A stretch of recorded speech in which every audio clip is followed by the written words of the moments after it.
Welcome back. If you are just joining, this is Daily Politics on Trust TV. Do well to follow the conversation across our social platforms on Facebook, Instagram, and watch us live on YouTube.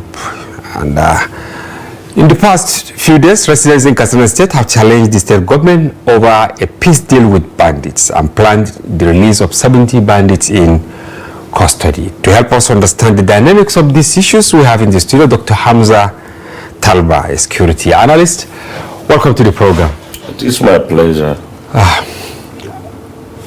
A new trend in a way, because for over 2 years, the Katsina State government, for instance, has said that it is not part of any plan to negotiate with bandits. But here we are now, 70 or more have been lined up for potential release. As an analyst, what do you think informed this decision by the Katsina State government? Okay, I start with this. Issues of having a dialogue with a banditry, kidnappers, as the case what so name, you can term them. You understand? If you take a look at some of the characteristics of leadership, when we're talking about the political leadership, there is what we call a clear communications. That a leader, either a president, a governor, a local government chairman, a House of Representatives, a Senate, must have a clear communication with people that he is representing or that he's governing. Issues of having a dialogue with a banditry in order to have a sanity, in order to have an atmosphere calm, so as a lot of people that are such constituencies can be able to sleep with their eyes closed, I think is something that is very welcome. And okay, it's not a bad idea. It is not a bad idea. It is not a bad idea. I give you an example. Let's say, for instance, we take you back when Muhammad Yusuf, before he was killed as a leader of Islamatu, whatever jihad they call it. When they did not have a dialogue, the casualties, the people, because it's just a kind of a chameleon fight where you don't see person, but he sees you on target. So anytime they have a target, they seize you. You understand? It cannot just be like that. More especially issues of this banditry. The trajectory that we are talking about here is, if you should have a dialogue with them, all right, come up. What are your needs? Because they are part of the people, or they are part of the constituent in which you are governing. As a governor, call them. What are your problems? Can this problem be solved in terms of trade by barter? One.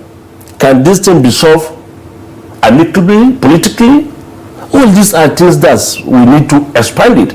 I take Zamfara as a case of study. Like the state minister of Bello Matawale.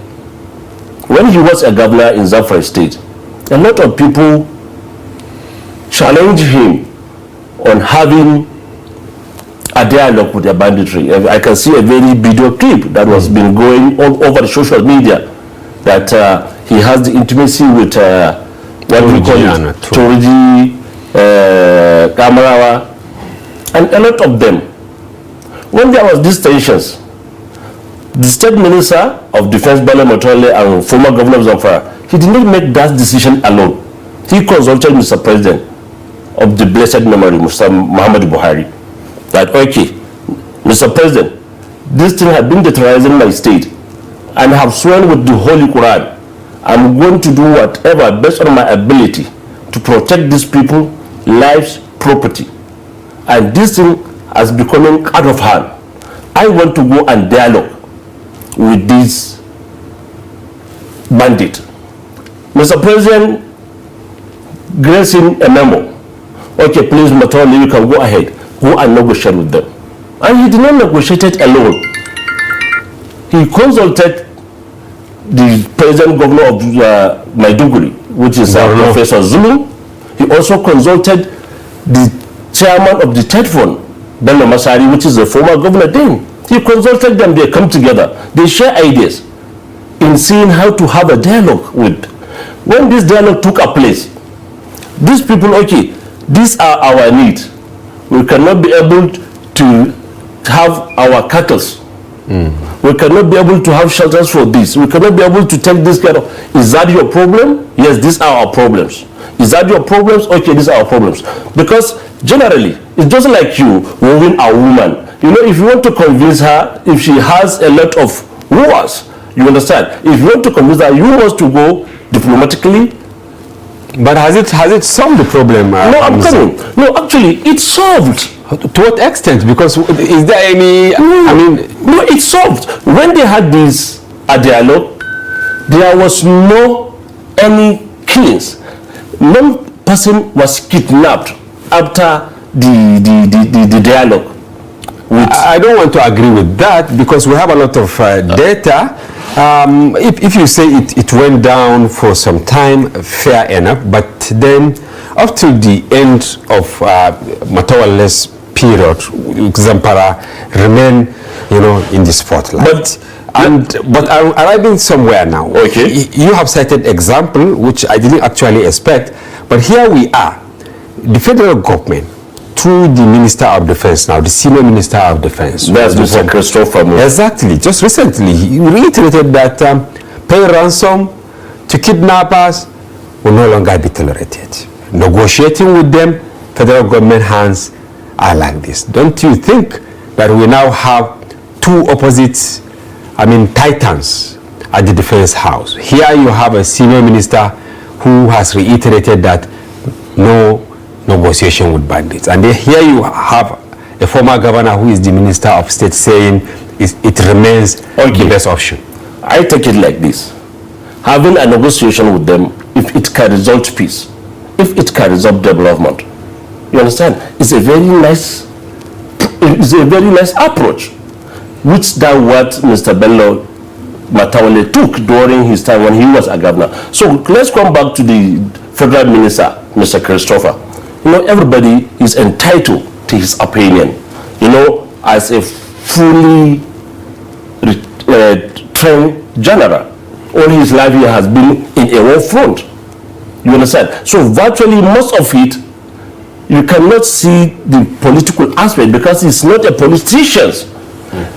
Most of his approaches, it will be more of a military than being a politician. Definitely. You ask me why, and I will tell you the reason. Because saying, okay, if that should be the case, we will not have a dialogue or we will not have anything with this. We either kill them or fire them at any instance. We said yes, fine, but will that result to a good development? You think it will not? No. So what I'm saying now, don't you think that maybe Mr. President has actually created another problem now? Maybe they will be working at cross purpose, or you think? No, it cannot be. What they are saying out there is actually different from what is happening. No, it cannot be a cross purpose because what I've told you, when Bello Matole took that dialogue, he was just a governor, and the dialogue had effect. There was a lot of effect on that. So Mr. Christopher saying this, then definitely after a very wide consultations, after a very thorough investigation, that decision must have been taken, which we will look at it.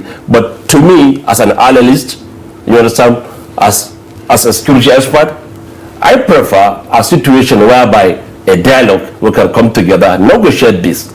I think that it's something that can be attained and can be achieved when implemented. So why do you think our leaders are actually talking from both sides of their mouth? We know that a lot of negotiation is happening with the blessing of the Office of the National Security Advisor. When we get back to Katsina again, there is no way local government chairmen, traditional rulers will be present talking to, bandits and all that in the name of negotiation without the tacit approval of the state chief executive. You said something very fundamental at the beginning of the conversation when you said sincerity of purpose and then communication. We have just 3 minutes. How do you think that governors, local government chairmen, traditional rulers, and then leaders at the national level should start approaching the conversation around this negotiation, considering that you believe in it, so that Nigerians will agree with them, they will key into the process? Okay, let me say it, or let me conclude it with this. The reason why these issues of negotiations, it has a two face, is just because some other governors have termed the previous governors, that they are successors, as people that are linked to these issues of banditry, these issues of insecurity. Let's take for instance Sokoto. Bello Aminu Waziri Tambua, when he was a governor, he dialogued with them. Masari of Katsina, he also have a dialogue with them. The reason why I'm telling you this is because if Sokoto, the present governor now is an APC, and the others, that's the immediate past governor, that's Aminu Waziri Tambua, is an PDP. The governor have never for one day tagged Aminu Waziri Tambua that he has a link with banditry, despite the political barrier. Come talk of Katsina. Then let's talk of Gusau Zamfara state. You understand? If you see, the reason why I may say it here, that even the federal ministers think the issues of a dialogue or issues of sympathizing with the bandit or negotiation, it should be prohibited or it should be counseled. It's not that, it's just because some of the governors, like for instance now, if I be a governor, then you took from me, then you start criticizing me simply because of my past antecedent. That is ridiculous. So this is what is happening exactly in Zamfara. And if those situations can be going, then definitely, not even the federal minister. Do you agree with what is happening now in Katsina? The plan by the state government to now, negotiate or sort it out with die-hard bandits to release them, so that in turn they will also release so many hostages in their custody. You want that to happen? Yes, what do you need at the end of it? You don't want to have any casualties. You don't want to have somebody to have wound. You don't have anybody to have bone on your side. That's all what you are after because of the lives. So if there should be, give me this, I'm releasing this. And okay, what are your problems? Come, let's negotiate. I think that you think people are picking holes is that this is why people are picking holes is that most of these bandits end up going back to the bushes with their weapons and all that, and they will now start tormenting other communities. Do you think there should be a different approach to maybe now all these bandits surrendering their weapons so that they can also have their own freedom? That's how it should be. Okay. That's how it should be. Whoever said, okay, we are ready for a dialogue, for a peace dialogue, we are here to surrender, we are here to hands up. It is a very welcome idea, which the government should be implemented in the state. But a situation whereby a sitting governor telling you that I'm looking at this bandit from this end to end, when I make a call, there was not a response. That's very, very nonsensical, I can say. All right. Thank you, Dr. Hamza Talba. I wish we have more time to continue the conversation, but the time is not on our side. We thank you for coming to the studio. Thank you. And with that is a wrap on today's edition of Daily Politics. On Sunday, you will have an entirely different program. Keep a date with us. You will enjoy it. For Daily Politics, we meet on Monday for another interesting edition. I'm Hamza Idris from here. Good night.